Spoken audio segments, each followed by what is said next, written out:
Hi, friends. Welcome to another interview today.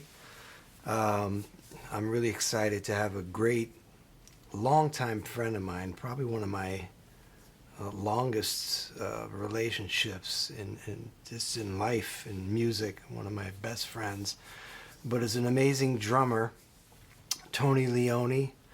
He's worked with people like Slide Hampton, Illinois Jacket, George Coleman, and now he is the drummer of Little Feat and played in a band called Olabelle and works in a lot of different musical situations. So Tony, welcome, man.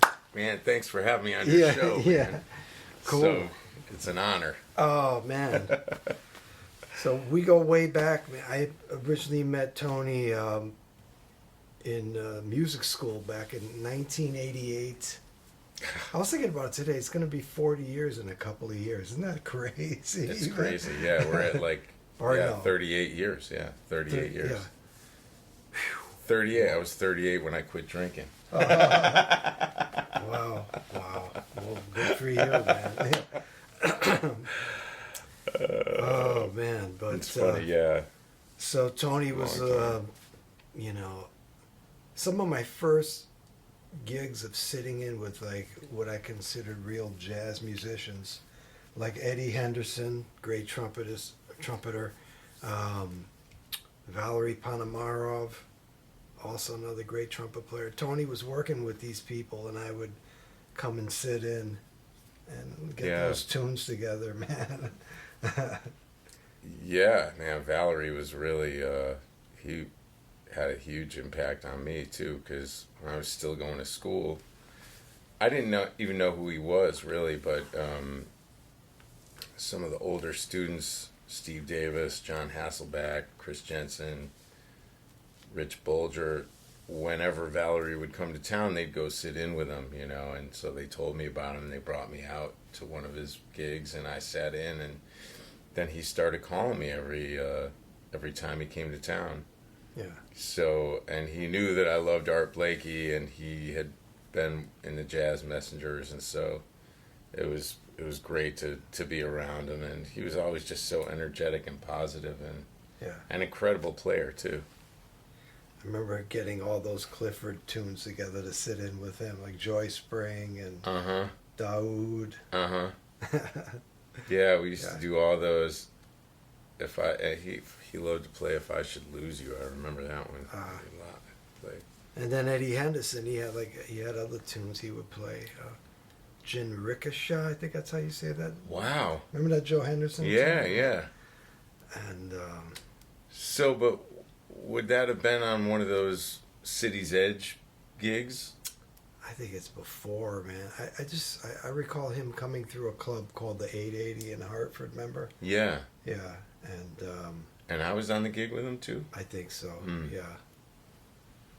Anyway, man, we'll go back a little bit. You grew up in Connecticut, and was your dad a drummer as well? Yeah, my dad played drums, and he started working in bands when he was like 13, 14 years old.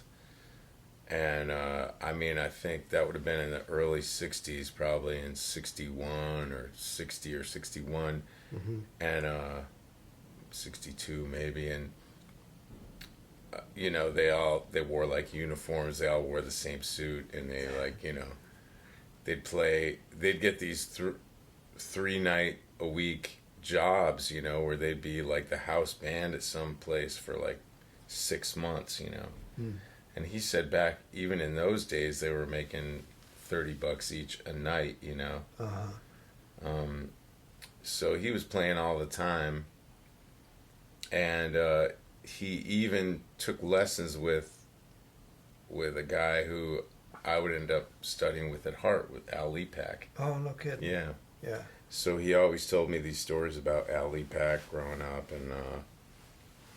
and yeah, from an early age I started hearing about the Hart School of Music, Oh, okay. All right. So you already knew about Lepak before you went there. Oh, yeah.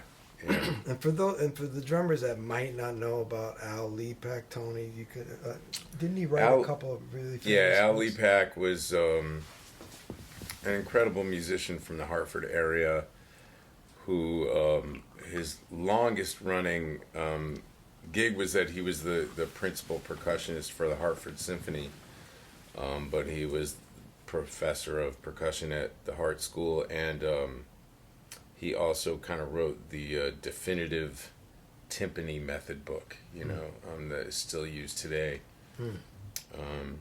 And he had a lot of important students too that came through him.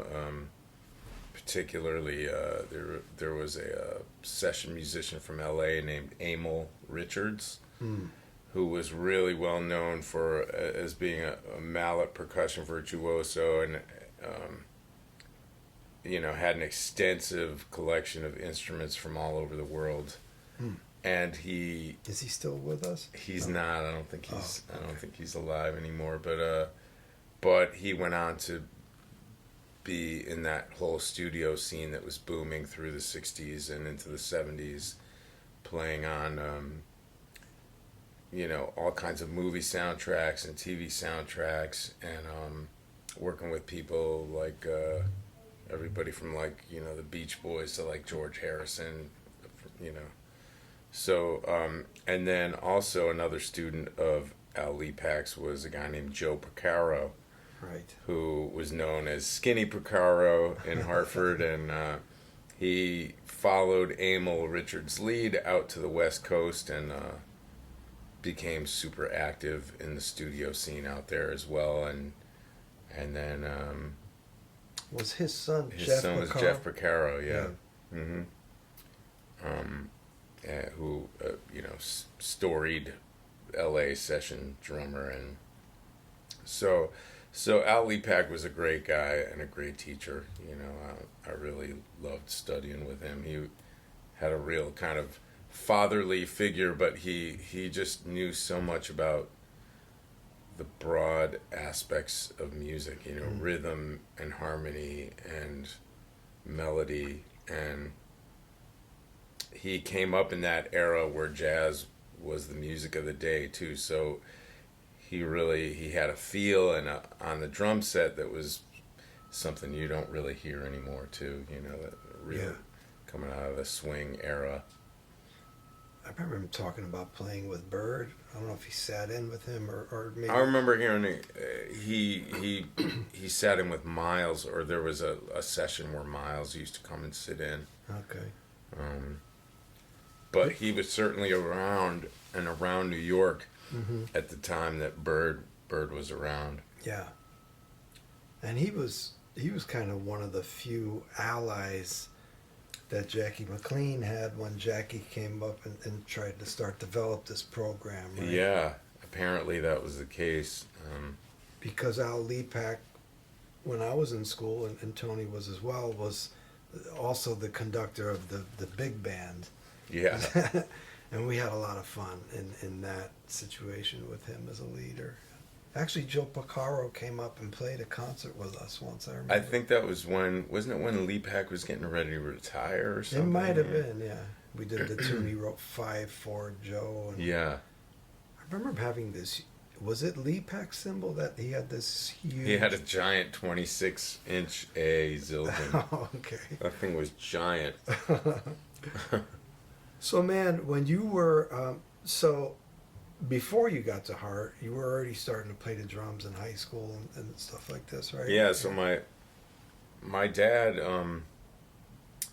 I think it was for my 5th or 6th birthday, I got a pair of sticks and a practice pad.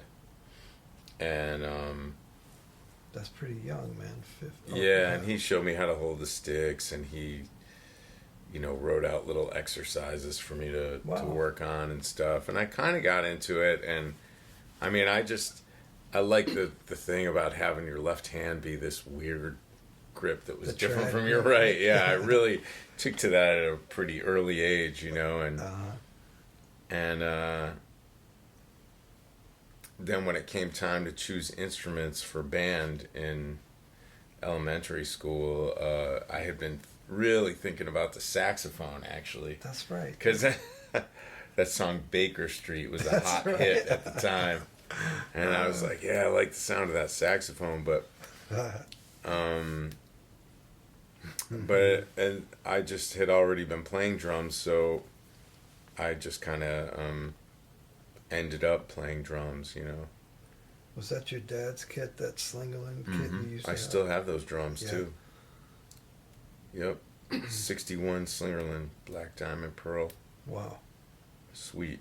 For you, I feel like you were exposed earlier, right? Yeah, well, so, like, when I was 11, I started, I had already been playing some drum set by then. My dad had brought the drums out of crawl space, and I was starting to mess around on them, but it was, like, maybe my first week of junior high, and I was in the library, and this really big kid came walking up to me, like, you know, with like a flannel shirt on, and I thought he was coming up. I thought he was getting ready to kick my ass. You know, because I was a newbie in school, and he said, "Hey, you're Tony, right?" I said, "Yeah." He said, "I heard you play the drums," and I said, "Yeah." He said, "Well, me and my brother have a band. You should jam with us, you know." So I got to. They were twin brothers, Kent and Keith Oldham from Newington, and we started getting together to play. And so at that point, it was all rock and roll for me. You know, we played Neil Young, Jimi Hendrix, Leonard Skinner. You know, it was like heavy guitar stuff. Yeah.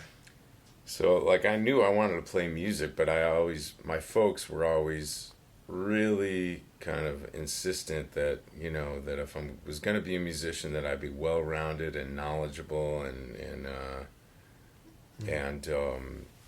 learn about a lot of things. So around my sophomore year, a school opened up in Hartford called the Greater Hartford Academy of the Performing Arts. Mm-hmm. And a teacher of mine gave me the info for the audition there. And so I went and did an audition, and the panel, I remember that audition clear as day, because it was 4 or 5 teachers in the back of this room, and I had to set up and play for them, you know.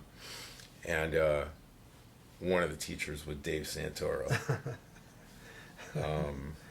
Great bass player in the Connecticut area, but has been teaching at Berklee School of Music in Boston for 35 years or more. I think he's probably had as much of an effect on the musicians, that jazz musicians at least, but that came out of Connecticut, as anybody. Yeah, you know? Yeah, for sure. He, I mean, I think back at that time, I can't imagine what he was dealing with. He was early 30s at the time, and you know, there's the saying of herding cats, you know, like that had to be what it was like for him. You know, he was a great player, he knew all this music, and he's got all these like wild teenagers, you know, 14, 15, 16-year-old kids, some of them that can kind of play a little bit, most that basically had no idea about anything. And I put myself in that category, even though I had been playing for a while. Like, I didn't know anything. Jazz to me meant like in the mood, you know, or like you know, I heard names like Benny Goodman or whatever. I didn't know anything, you know, Louis Armstrong maybe. So it was going to that school. I started there the second half of my sophomore year, and he started turning us on to Miles and Coltrane and Wayne Shorter and the Jazz Messengers too. You know, he would bring in a lot of Wayne tunes, you know, from the Jazz Messengers era. I can remember playing One by One in that ensemble. I can remember playing This Is for Albert. Oh yeah. But so it was, around 15, I would say I started buying jazz records. And I had a lot of friends that were into, like, Spyro Gyra or maybe Weather Report, stuff like that. But I just remember, I think the first jazz record that I bought with my own money was it was like a compilation on Columbia, Miles Davis's greatest hits, you know. Okay, yeah. And it was this close up of his face, man. Yeah. And I just remember thinking like that dude is amazing. There's some like other stuff emanating from this guy, you know, like his face looked so chiseled, like it was made of wood, you know, and like the look in his eye was like so serious and so like, I mean, there was like drama just like pouring out of the picture, you know, and, Wow, and wow. like, Yeah. like some sort of shaman or something, you know, and then when I heard the music, I was like, whoa, it just had that thing of like transporting you somewhere else right away. And so I started buying Miles records, you know, and I bought Milestones, I bought ESP, and I bought Miles Smiles, and then I bought Herbie Hancock's Maiden Voyage, you know. So you got 3 records there with Tony Williams, right? yeah, all of them actually, except for Milestones. Is that Philly Joe on that? Philly Joe's on Milestones, yeah. But they all had that kind of otherworldly, like, magical thing. I mean, like, you know, there's a side of playing music where with the making sure you understand, you know, all the parameters of it and learning how to work within those parameters. But as a kid, I didn't know anything about that. All I knew is that when I heard that group, I was like, this is transcendent, you know. This is like, felt a lift, you know. And I would especially listen to those records when like nobody else, you know, there were 4 kids in my family, and my mom was the oldest of 7, so there was always stuff happening in the house. But when there was nobody around and you put on Miles Smiles, that's some other stuff, man. When you listened to that, was it a different feeling than you got when you were listening to Leonard Skinner or some of the rock bands you were listening to? Yeah, it was more it was very ethereal, and I mean, for lack of a better word, you know, there was some magic to it, you know, that I felt like where but there's like, a different magic on those other records too, right? Absolutely, man, absolutely. I mean, from the time I started listening to classic rock radio at 11, 12 years old or whatever, I almost never turned the radio off, you know. I went to sleep with the radio on, so in a way it almost kind of became like a church or something for me, you know, like hearing different people. And also, like, during that time, you always knew when somebody had a record coming out. It was always like a big event, you know. If somebody had a record coming out, it was like for weeks on end you would be hearing, you know, Tom Petty or whoever has a new record coming out. Yeah. So I got really into that, and I remember like sitting by my radio when they had like a silent vigil after John Lennon had been shot, you know. So a lot of those guys, I wasn't into baseball when I was a kid, you know, or I wasn't into sports as much. Wow. Okay. Yeah. But a lot of those guys were like, you know, pantheon type of heroes for me. You know? But in a way, because you kind of got into jazz, like as a younger teenager, maybe you kind of skipped over some of the more pop rock that was happening, like during our youth, or and you were still checking out Van Halen and stuff like that. Yeah, I saw Van Halen on the 1984 tour Okay, with David Lee Roth, you know. But yeah, I mean, I was kind of always, I would say from sophomore year onwards, I was kind of always listening to both. And I was still playing in rock bands and stuff all the way through high school, right up until college. Yeah. And I was still like going to Grateful Dead concerts my first couple of years in college. But I think at some point down the line, I kind of had this realization that I was going to this amazing school, and I had people like Al Lepak that were showing an interest and encouraging me, and then there was one jazz department concert where Jackie actually came up to me afterwards, and to me that was a real, like, to get any kind of affirmation from Jackie was a huge deal, and it really inspired me to kind of work harder and start to get more serious about. But that didn't really happen to me at college till around my sophomore year, I would say. Yeah. Jackie McLean we're speaking of, in case you all don't know that, but Jackie McLean. But man, so we had the same professors. Hotep Galetta was there. I mean, I learned it just as much from Hotep as Jackie McLean, and the same with Nat Reeves was one of our teachers there, and you as a drummer, you had the opportunity to play quite a bit with Nat during school and then after school as well, right? Nat, and also a little bit with Jackie in the saxophone class. That's right. On Wednesday morning. Yeah. What was that like, man? I know what it was like. But I mean,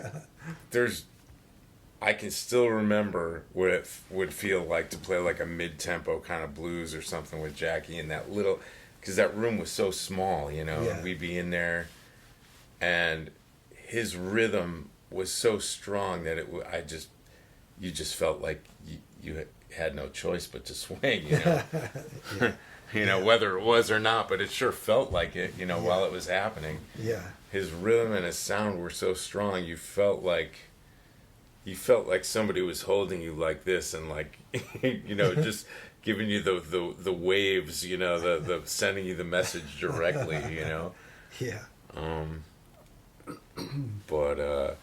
But yeah, I mean, it's funny when on the way here, when I was thinking about that time in school and what a looming figure that Jackie was and how strong a presence he had, I was kind of thinking about what you were just saying, which is like, not only was he this incredible presence and great teacher, but it was the environment that he created in that department that allowed us to learn from each other and from the other teachers that were there, like Nat. Yeah. The upperclassmen. I mean, I feel like I learned as much as a sophomore and junior from the older students. Yeah. Particularly, you got to mention him, Stevie D, Steve Davis, of course, man. Yeah, Steve Davis. I always tell him, when I see him now, I always tell him he was like the Dizzy Gillespie of Hartford. I mean, I feel like he was the guy, like, he was a natural teacher and had a natural understanding for the music and how to convey it in a way that just seemed,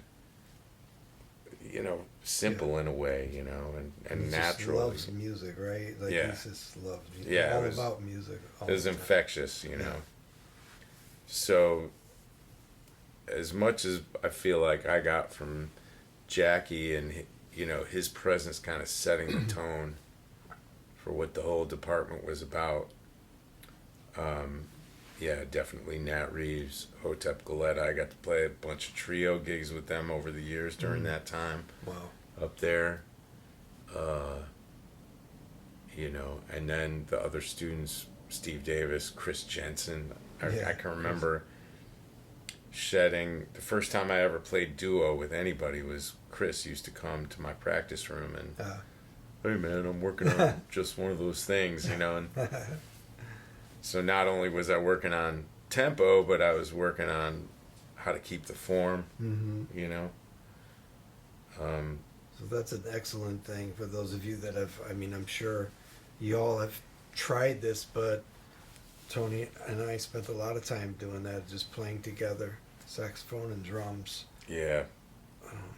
Jackie's always talk about, I would tell him, we're working on Cherokee or doing these, like, that's, Yeah, you know, he would try to get me to think about playing more free in that environment, Huh. which was kind of a harder thing to do. I think almost like let's just get together and start playing. You know, it was easier to have kind of a blueprint for us in a Yeah. certain way, but like some of the stuff he did with Michael Carvin, Oh yeah. you know, Antiquity. yeah, I think he was thinking of it in those terms. But I do remember at that time we were kind of experimenting a little bit with that. I remember there was the summer we had a band with me, you, and Tobias and That's right. Tommy. We turned the Pretty good. lights off. Yeah, we turn the lights off and just like kind of play. That was fun though, man. I mean, that's when music is just fun and Yeah. you're not trying to support your family and pay the bills. Yeah. Well, they did tell us so many times over and over again, you know. Yes. Get something to fall back on. Oh, jeez. Yeah. The Italian American work work ethic. How you doesn't that, you know, playing, you're just going to play drums? Yeah. What are you going to do for benefits? But man, you at that time, like you didn't have a set jazz drum teacher. There wasn't a jazz drum teacher No. at Hart at that time. So mention some of these people that you got around through Jackie, some of these heavyweights. Well, I got to the end of my sophomore year, and I had been like playing an orchestra and my first 2 years I was a music education major and a double major with jazz, and it was like I was scheduled out as far as I could go. Mm-hmm. And a friend of ours, Scott Feiner, our Yes. dear departed friend Scott Feiner, said to me, you know, you're doing all this stuff all the time. How much time per day do you spend playing the drum set? And I was like, well, you know, maybe like once a week for like half an hour, something like that. He said, my if God. you want to, whatever it was, you know, Yeah. because I was taking, you know, I had to learn all my parts for orchestra, and then as music ed major, you had to do a semester of brass and a semester of woodwinds, and Yeah.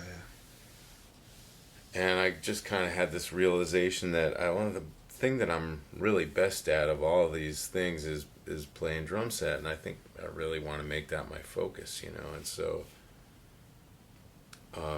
I switched starting my junior year to being a jazz major, and I realized that there was nobody really around that was just focusing on drum sets. So Mm-hmm. I started to really kind of seek people out, you know, Mm-hmm. to take lessons with. And Dave Santoro had put me in touch over the years with a great drummer named Adam Nussbaum. That's right. It Yeah. was fantastic, you know. He was just always so musical and had an incredible feel and touch on the drums. And in fact, I used to come right down to this building. He had a little studio in West Beth, you know, Okay. where I'd meet him, and I think maybe I did it 2-3 times, came down here. Mm-hmm. Did you ever get together with Michael Carvin or no? Only at master classes at Okay. Hart. So once I did that. It was after a concert at Lloyd's in Hartford, which was a club that used to bring in great jazz artists. A bunch of us went to go hear Johnny Griffin. I think I was at that. Yeah. And that was a real game changer for me, because Was that Kenny Washington? it was Kenny Washington and Dennis Irwin and Michael Weiss. Yeah.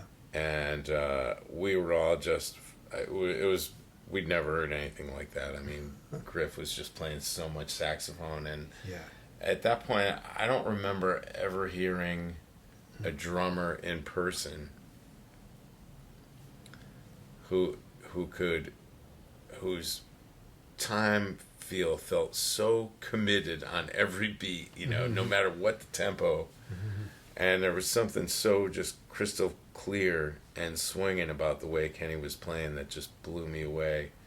And so I got his number and came down to Brooklyn and took a lesson with him. I remember driving, this is before cell phones, and I'm very green with driving around New York City, and somehow I ended up over the George Washington Bridge and into New Jersey.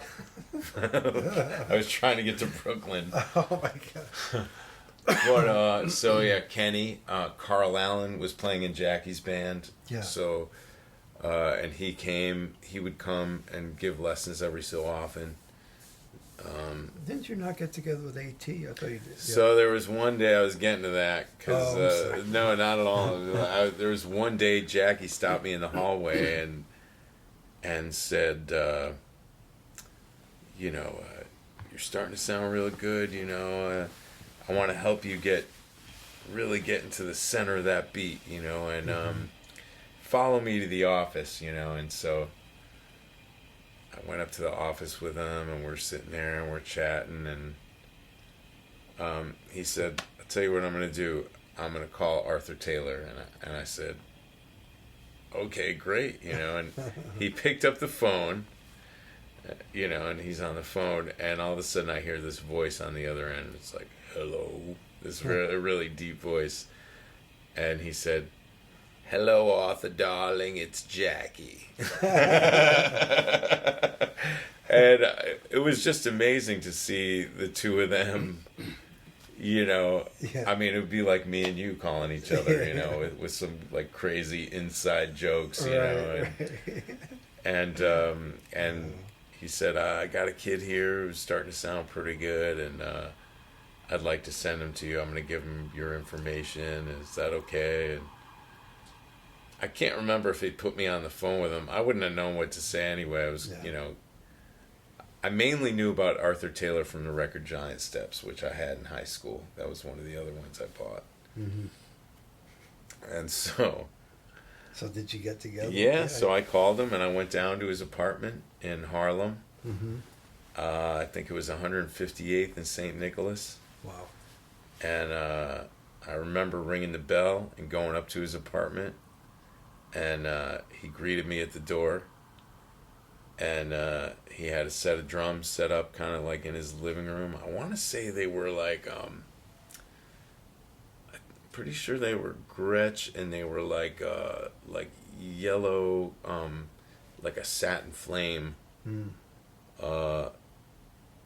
And he had the cymbals up there, and did he have some? Do you remember if those cymbals were some of the cymbals? So I asked him, and he said these are the same cymbals I played on all the Prestige dates. I played them with Bud Powell, Wow. And there's two things I remember about the lesson. First of all, he talked a lot about how to play the ride cymbal, and how what the technique should be like for playing a ride cymbal, and how you need to play each beat. Because I think at the time I was trying to do like a floaty kind of bounce the stick, and he said no, whatever tempo you're playing, you have to delineate that tempo, and that goes for all the strokes in between. So I remember clearly him talking about that. Then he had a couple of things that he learned. He talked about some of his teachers, which the two guys I remember him mentioning were Philly Joe Jones and Kenny Clark.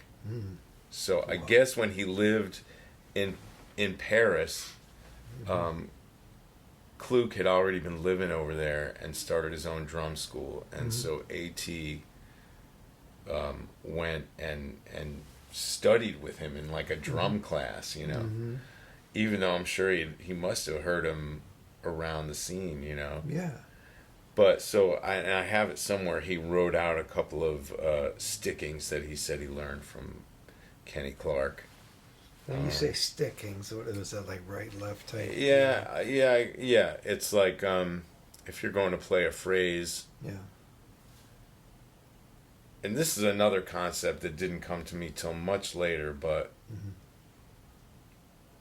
it's the same way like a dancer needs to know their steps. You know, like I remember hearing an interview with Gregory Hines one time where he was talking about whether he's got a gig or not. He makes sure he dances 2-3 hours a day, you know.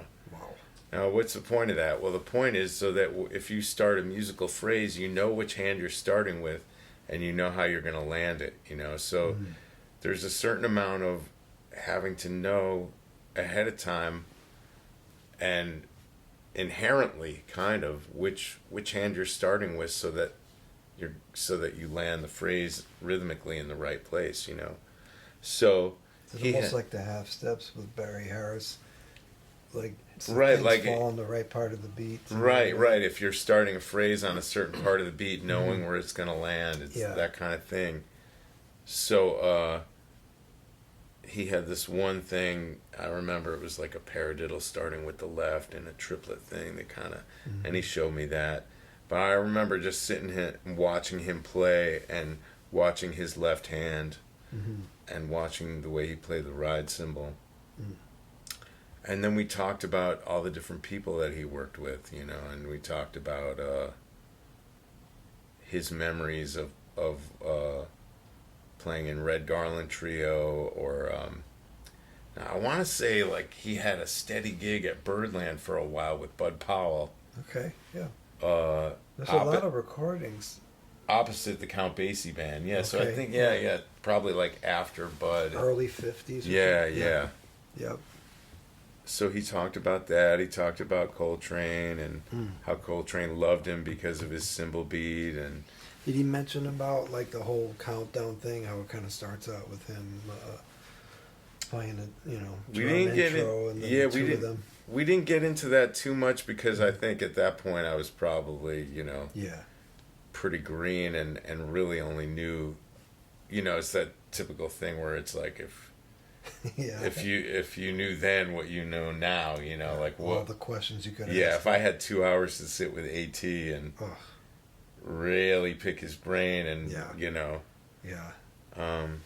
but because of that one lesson, anytime he would come to Hartford, I'd always go pick him up at the bus station. Okay. Before a master class, and I remember on one occasion in particular, I picked him up, and then we went over to Nat's house for a little while before the master class, and he was really a cool dude, man. He was really like just down to hang and just friendly, and like I think all that time he spent in Paris gave him that certain joie de vivre, So, he kind of seems serious from the outside, though, somewhat, right? I mean, I think he was definitely serious, certainly serious about music, but almost like in a way that you would be intimidated to approach him. I mean, Yeah, I mean, certainly in the beginning, the first couple times I met him, I was like, just a dumb kid, But as I got to know him, I remember probably the last time I saw him, I don't know, but we were at the bar at Sweet Basil, and I was hanging with Joe Farnsworth, and AT came right over, and he was like, "Fellas, how you doing? What's up? What do you fellas drinking tonight?" And he bought us a round of drinks, nice. and he was the epitome of cool, of hip, just. Do you still have these things, the stickings that you? I think I have them somewhere, but you have them. Up here. I still remember. Yeah. It was a game changer kind of thing for me too, because prior to that I had a certain phrase that I was trying to play that I would always start with my right hand, and he kind of unlocked something, Can you play that stuff with trad and matchstick grip if you wanted? Probably not as good with match grip, but probably, yeah. Speaking of like matchstick grip, for those of you that don't know, Tone, you can explain the different. Yeah, well, traditional grip. Yeah. the left hand holds the stick in a sideways manner, which Yeah. you know, kind of. I think I got a pair of sticks here. Yeah, so traditional grip is where you hold the stick kind of sideways in your left hand, and that comes from the tradition of marching with drums. You know, those big colonial field drums would kick off to the side, so guys would play it that way. And you know, that's the first way I learned, so that's the way. Yeah.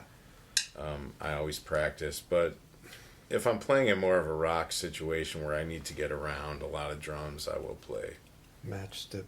Yeah. But you know, if you watch videos of any of the guys, Max, Art Blakey, Buddy Rich, they all would play match grip, you know, on occasion, to get around the drums for certain things. Right? Yeah, Art Blakey played match grip a lot. So did Max. If you're trying to get like that timbali thing, right? You have to. Yeah, I guess. Yeah. You know, also, it's just, you know, it's kind of weird. It's kind of hard to go around the kit that way, but there's something about the trad that gives you that certain kind of pop, though, that you want sometimes on the snare, right? With the comping. Yeah. Well, that's one thing I remember A.T. talking about too, you know, is and watching him play the snare, he had that way of like really snapping the left hand into the snare drum. And I don't think he may have said it at the lesson, but I definitely remember him saying in a master class up at Hart that he developed his concept for the left hand by listening to Bud Powell's left hand, and the rhythms that he would play and the way he would interject rhythmically.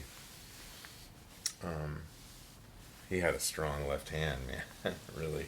Yeah. So you had also, I remember you taking lessons with Alan Dawson up in Boston there. Yeah, right? so in the mid-90s, we were all back in Hartford. I had moved to New York in like 91 for about a year. Oh, this was after that. And this was after that. Yeah, I was back in Hartford. Well, we'll pause that for a second. You did move to New York for a while because you were kind of living with some heavy cats.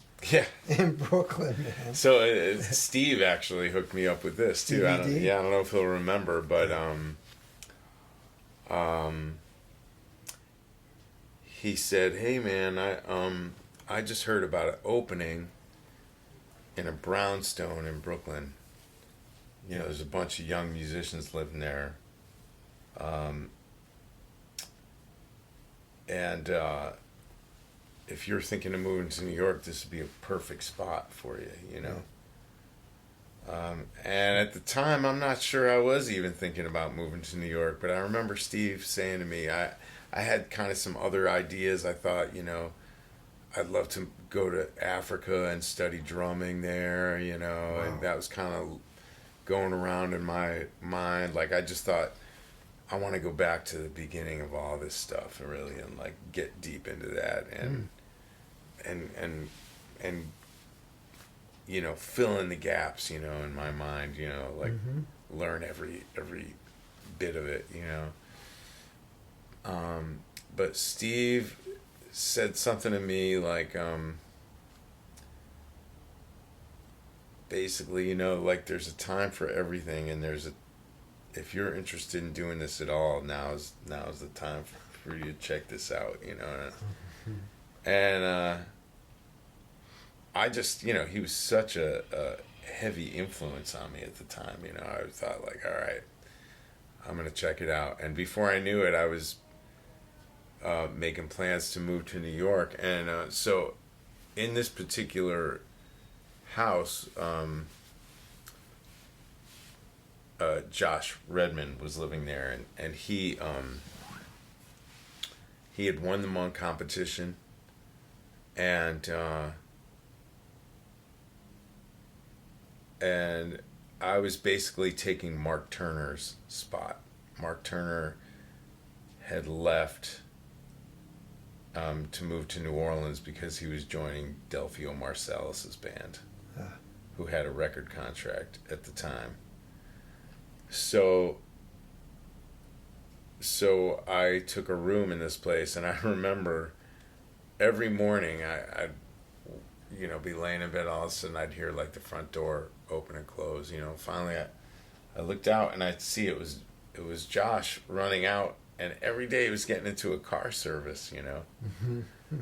And finally one day, I don't know, we were both kind of in the common area of the kitchen, whatever. I said, "Hey man, where are you going every day, man? You got a job or something?" He said, "Well, man, it's been a real crazy week. I've had all these meetings. I said, "What kind of meetings?" He said, "Well, Monday I was over at Columbia. Tuesday I was over at Blue Note. Wednesday I was over at Warner's. And so he was like, basically in touch with all these different labels, getting ready to get signed. Back in the heyday of the Young Lion, the labels existing. Yeah, right, and labels existing and having car service way before Uber. Yeah, way before Uber. Man. Wow. So, but didn't was it Jorge Rossi? Didn't he live there as well, or no? He used to hang out there all the time. Okay. Kurt Rosenwinkel used to hang out there. I remember meeting him and Larry Grenadier. Yeah. There, all these guys who I haven't spoken to any of them in years. Yeah, but I remember this time so well. Jorge, we had to move out of that house. And me and this bass player that was living there, this guy named Paul LaDuca, went and found a place over on Sackett Street in Brooklyn. And Jorge had an apartment upstairs from there. Yeah. So what brought you back to Connecticut then after that transitional? This was right after graduation. Yeah. I was there for about a year, and then I ended up going to Germany for a little while. Oh, right. And I got a gig playing in a show over there. Was that something you hooked up through living in New York? Actually, it was through a old mutual friend of ours, Chris Fisher. He had heard about somebody that was looking for a drummer to go play in this show. Oh, okay, yeah. And man, that was, I needed the bread at the time. Yeah. I really needed the bread. And I remember we missed you because we had been playing together quite a bit. And it's funny. It was only 11 months or something that I was gone. It seems like, but it was, and during that time, there.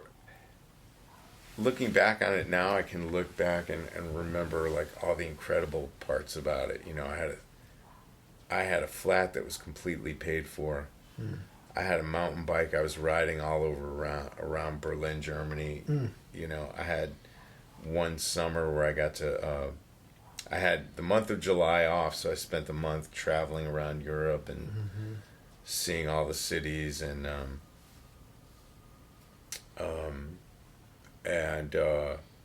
I used to go, whenever I had a night off from the show, I'd go hang out at Quasimodo, which was a jazz club there in Berlin. So while I was there, I heard Freddie Hubbard, Louis Hayes,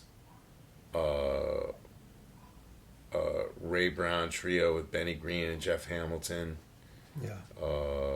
Reggie Workman had a group there at one point. Wow. So anytime anybody came through, Palm Motion Electric Bebop with Kurt Rosenwinkel, and can't remember who else was in there. Wow. I don't even think I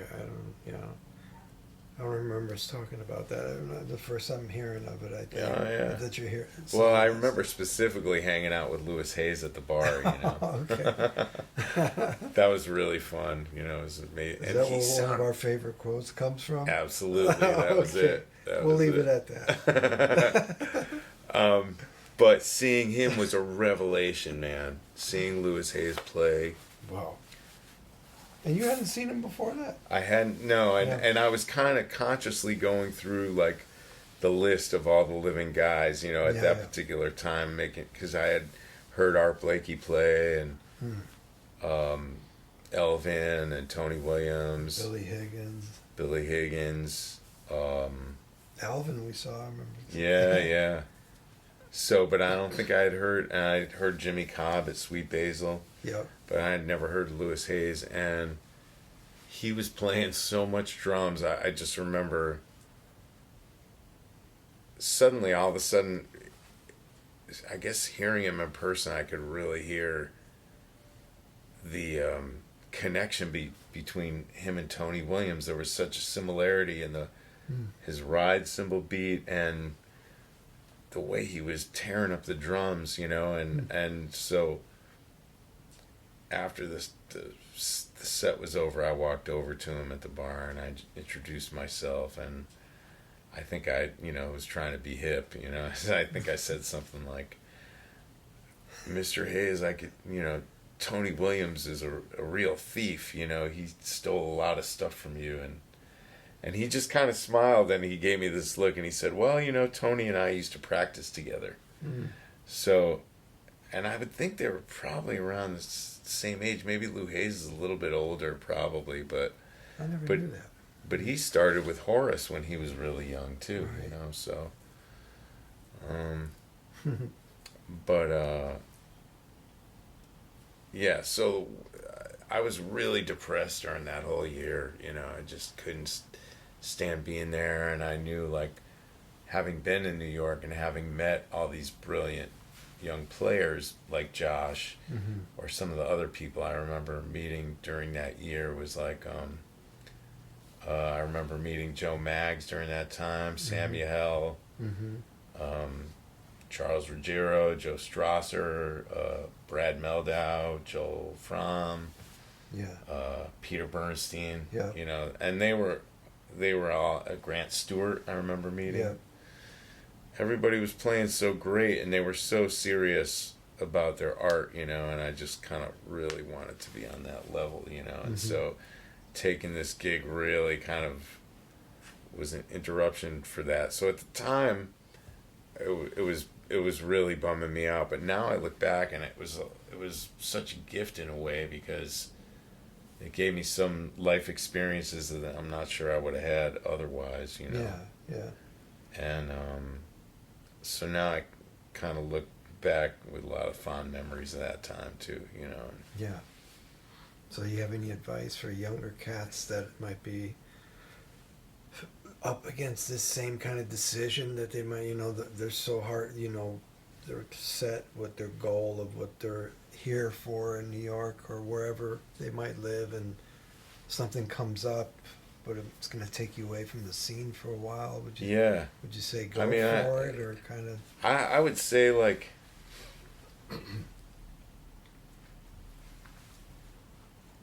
the music is with you wherever you go, right? And so you need to carry the music and the inspiration with you wherever you go. You don't have to be on, especially in this day and age, you don't have to be in any particular scene or place to be working on your art form, It's especially, there's records, there's so much that's available now. There wasn't even when we were coming up, you bought a Blue Note record at the record store, then you look on the back and it says some other Blue Note titles you might enjoy, and then you're like, Hank Mobley, Soul Station, you go back to the record store and it's not there, and you got to order it, and now, boom, everything's available. It's streaming.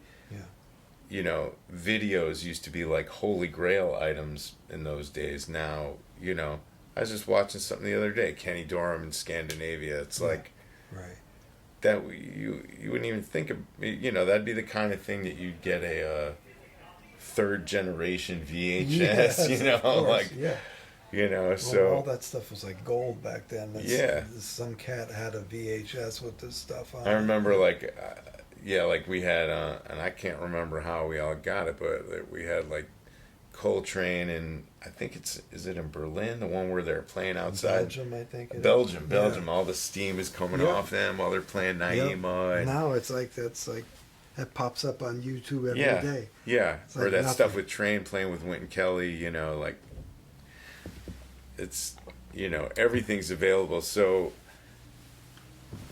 one thing Jackie used to always say is it's a cross country race, Yeah. and I think that really is the truth. Like, and we live in such a society now where it's so much is about success and likes and like building a following and all that stuff that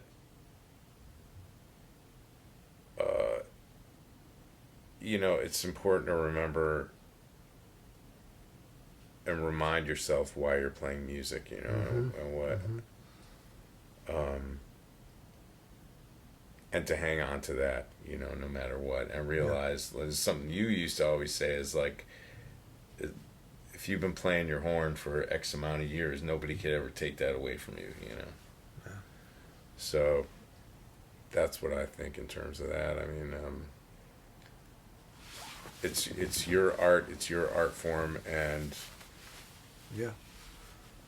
stay inspired wherever you are, I'm going to get into this a little bit more, but I want to pause this so it doesn't run out on me. Right. So we'll come right back.